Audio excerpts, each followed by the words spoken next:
ನಮ್ಮ ದೇವರು ಕರ್ತನಾದ ಯೇಸು ಕ್ರಿಸ್ತನ ನಾಮದಲ್ಲಿ ಅನುದಿನದ ಆಹಾರ ಪ್ರಿಯರಿಗೆ ಪ್ರೀತಿಯ ಶುಭಾಶಯಗಳು. 2024 ಆಗಸ್ಟ್ ತಿಂಗಳ 21ನೇ ತಾರೀಕಿನ ದೇವರ ವಾಕ್ಯವು, ಯೆಹೋವನು ಬಿಳಾಮನ ಕಣ್ಣುಗಳನ್ನು ತೆರೆದನು. ಅಷ್ಟರಲ್ಲೇ ಯೆಹೋವನು ಬಿಳಾಮನ ಕಣ್ಣುಗಳನ್ನು ತೆರೆದನು. ಯೆಹೋವನ ದೂತನು ಬಿಚ್ಚುಕತ್ತಿಯನ್ನು ಹಿಡಿದು ದಾರಿಯಲ್ಲೇ ನಿಂತಿರುವುದನ್ನು ಅವನು ಕಂಡಾಗ ಅಡ್ಡಬಿದ್ದು ನಮಸ್ಕರಿಸಿದನು. ಅರಣ್ಯಕಾಂಡ 22:31. ಕರ್ತನು ಬಾರ್ತಿಮಾಯನ ಕಣ್ಣುಗಳನ್ನು ತೆರೆದಂತೆಯೇ ಇಂದಿಗೂ ಸಹ ಅನೇಕರ ಆತ್ಮಿಕ ಕಣ್ಣುಗಳನ್ನು ತೆರೆಯುತ್ತಾನೆ. ಯೆಹೋವನು ಬಿಳಾಮನ ಕಣ್ಣುಗಳನ್ನು ಹೇಗೆ ತೆರೆದನು? ಆತನು ತನ್ನ ಕಣ್ಣುಗಳನ್ನು ತೆರೆದ ದಿನದಿಂದ ಅವನು ತನಗೆ ಹೊಸ ಹೆಸರನ್ನು ಕೊಟ್ಟನು. ಆಗ ಅವನು ದೇವಾತ್ಮ ಪ್ರೇರಿತನಾಗಿ ಪದ್ಯರೂಪವಾಗಿ ಇಂತೆಂದನು: ಬೇಯೋರನ ಮಗನಾದ ಬಿಳಾಮನಿಗುಂಟಾದ ದೈವೋಕ್ತಿ, ಮನೋದೃಷ್ಟಿಯಿಂದ ನೋಡುವ ಪುರುಷನಿಗೆ ಬಂದ ದೈವೋಕ್ತಿ. ಅರಣ್ಯಕಾಂಡ 24:3. ಪ್ರವಾದಿಯಾದ ಬಿಳಾಮನು ಇಸ್ರಾಯೇಲರನ್ನು ಶಪಿಸಲು ಬಾಲಕನು ಕೂಲಿಗಾಗಿ ನೇಮಿಸಿಕೊಂಡನು. ಆದರೆ ದೇವರು ಆಗಲೇ ಬಿಳಾಮನಿಗೆ ಆಜ್ಞಾಪಿಸಿದ್ದು, ನೀನು ಅವರ ಜೊತೆಯಲ್ಲಿ ಹೋಗಬಾರದು. ಆ ಜನಾಂಗದವರು ನನ್ನ ಆಶೀರ್ವಾದವನ್ನು ಹೊಂದಿದವರು, ಅವರನ್ನು ಶಪಿಸಬಾರದು ಎಂದು ಹೇಳಿದನು. ಅರಣ್ಯಕಾಂಡ 22:12. ಕರ್ತನು ಬಿಳಾಮನ ಕಣ್ಣುಗಳನ್ನು ತೆರೆದಾಗ ಅವನು ತನ್ನ ಧರ್ಮೋಪದೇಶವನ್ನು ಕೈಗೆತ್ತಿಕೊಂಡನು ಮತ್ತು ಹೇಳಿದನು. ಆಗ ಅವನು ದೇವಾತ್ಮ ಪ್ರೇರಿತನಾಗಿ ಪದ್ಯರೂಪವಾಗಿ ಇಂತೆಂದನು: ಬೇಯೋರನ ಮಗನಾದ ಬಿಳಾಮನಿಗುಂಟಾದ ದೈವೋಕ್ತಿ, ಮನೋದೃಷ್ಟಿಯಿಂದ ನೋಡುವ ಪುರುಷನಿಗೆ ಬಂದ ದೈವೋಕ್ತಿ. ಯಾಕೋಬ್ಯರೇ, ನಿಮ್ಮ ಡೇರೆಗಳು ಎಷ್ಟೋ ಚೆಲುವಾಗಿವೆ, ಇಸ್ರಾಯೇಲರೇ, ನಿಮ್ಮ ನಿವಾಸಿಗಳು ಎಷ್ಟೋ ರಮ್ಯವಾಗಿವೆ. ಉದ್ದವಾಗಿ ಚಾಚಿಕೊಂಡಿರುವ ತಗ್ಗುಗಳಂತೆಯೂ ನದಿಯ ಬಳಿಯಲ್ಲಿರುವ ತೋಟಗಳಂತೆಯೂ ಕಾಣಿಸುತ್ತವೆ. ಯೆಹೋವನು ನೆಟ್ಟ ಅಗರು ಮರಗಳಿಗೂ ನೀರಿನ ಬಳಿಯಲ್ಲಿರುವ ದೇವದಾರು ವೃಕ್ಷಗಳಿಗೂ ಸಮಾನವಾಗಿವೆ.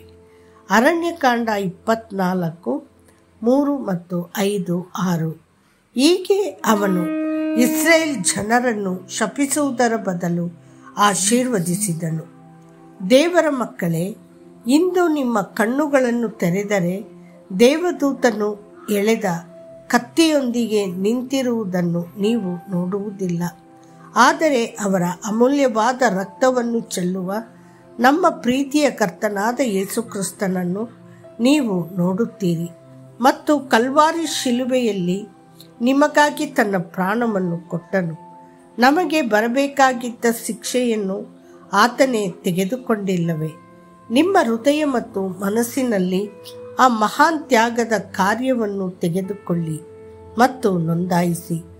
ಕರ್ತನು ಯಾರ ಕಣ್ಣುಗಳನ್ನು ತೆರೆಯುತ್ತಾನೋ ಅವರನ್ನು ಅನೇಕರಿಗೆ ಆಶೀರ್ವಾದವಾಗಿ ಇರಿಸುವನು. ಅವರು ಭೂಮಿಯ ಉಪ್ಪಿನಂತೆ ಇರುವರು ಮತ್ತು ಪ್ರಪಂಚದ ಬೆಳಕಿನಂತೆ. ಆದ್ದರಿಂದ ದೇವರ ಅಭಿಷಿಕ್ತ ಮಕ್ಕಳ ವಿರುದ್ಧ ಎಂದಿಗೂ ಎದ್ದೇಳಬೇಡಿ ಮತ್ತು ಅವರ ವಿರುದ್ಧ ಎಂದಿಗೂ ಮಾತನಾಡಬೇಡಿ. ದೇವರ ಮನುಷ್ಯನಾದ ಸ್ಮಿತ್ ವಿಗ್ಲಿಸ್ವರ್ತ್ ಅನಾರೋಗ್ಯಕ್ಕೆ ಒಳಗಾದಾಗ ಅವನು ತನ್ನ ಸಹವರ್ತಿ ದೇವರ ಸೇವಕರನ್ನು ತನಗಾಗಿ ಪ್ರಾರ್ಥಿಸಲು ಕೇಳಲಿಲ್ಲ. ಶೀಘ್ರದಲ್ಲೇ ಅನಾರೋಗ್ಯವು ಅವರ ಮಗನಿಗೂ ಹರಡಿತು. ಮಗನಿಗಾಗಿ ಮನಪೂರ್ವಕವಾಗಿ ಪ್ರಾರ್ಥಿಸಿದರೂ ಯಾವುದೇ ಸುಧಾರಣೆ ಕಾಣಲಿಲ್ಲ. ಆಗ ಕರ್ತನು ತನ್ನ ಕಣ್ಣುಗಳನ್ನು ತೆರೆದನು ಮತ್ತು ಅವನ ಹೆಮ್ಮೆಯನ್ನು ಅವನು ಅರಿತುಕೊಂಡನು. ಅವನು ತನ್ನ ಪಾಪಗಳನ್ನು ಒಪ್ಪಿಕೊಂಡನು ಮತ್ತು ಅವನಿಗಾಗಿ ಪ್ರಾರ್ಥಿಸಲು ತನ್ನ ಸಹ ಸೇವಕರನ್ನು ಕೇಳಿದನು ಮತ್ತು ತನಗೂ ಅವನ ಮಗನಿಗೂ ಸಂಪೂರ್ಣ ಚಿಕಿತ್ಸೆಯನ್ನು ಪಡೆದರು. ನಿಮ್ಮ ಕಣ್ಣುಗಳು ತೆರೆದಿವೆ ಮತ್ತು ನೀವು ಪವಿತ್ರತೆಯಲ್ಲಿ ನಡೆಯುತ್ತಿದ್ದೀರಾ. ನೀವು ದೇವರ ಚಿತ್ತವನ್ನು ಪಾಲಿಸುತ್ತಿದ್ದೀರಾ. ಕರ್ತನ ಮುಂದೆ ನಿಮ್ಮ ಮಾರ್ಗಗಳು ಸರಿಯಾಗಿವೆಯೇ? ದೇವರ ಮಕ್ಕಳೇ, ನಿಮ್ಮ ಜೀವನದ ವಿಮರ್ಶಾತ್ಮಕ ವಿಮರ್ಶನೆಯನ್ನು ಮಾಡಿ ಮತ್ತು ನಿಮ್ಮ ಜೀವನವನ್ನು ಕರ್ತನಿಗಾಗಿ ಮೀಸಲಿಡಿ. ನೆನಪಿಡಿ, ದೋಷಗಳನ್ನು ಮುಚ್ಚಿಕೊಳ್ಳುವವನಿಗೆ ಶುಭವಾಗದು. ಅವುಗಳನ್ನು ಒಪ್ಪಿಕೊಂಡು ಬಿಟ್ಟು ಬಿಡುವವನಿಗೆ ಕರುಣೆ ದೊರೆಯುವುದು. ಜ್ಞಾನೋಕ್ತಿಗಳು 28:13. ಕರ್ತನು ನಿಮ್ಮನ್ನು ಆಶೀರ್ವದಿಸಲಿ.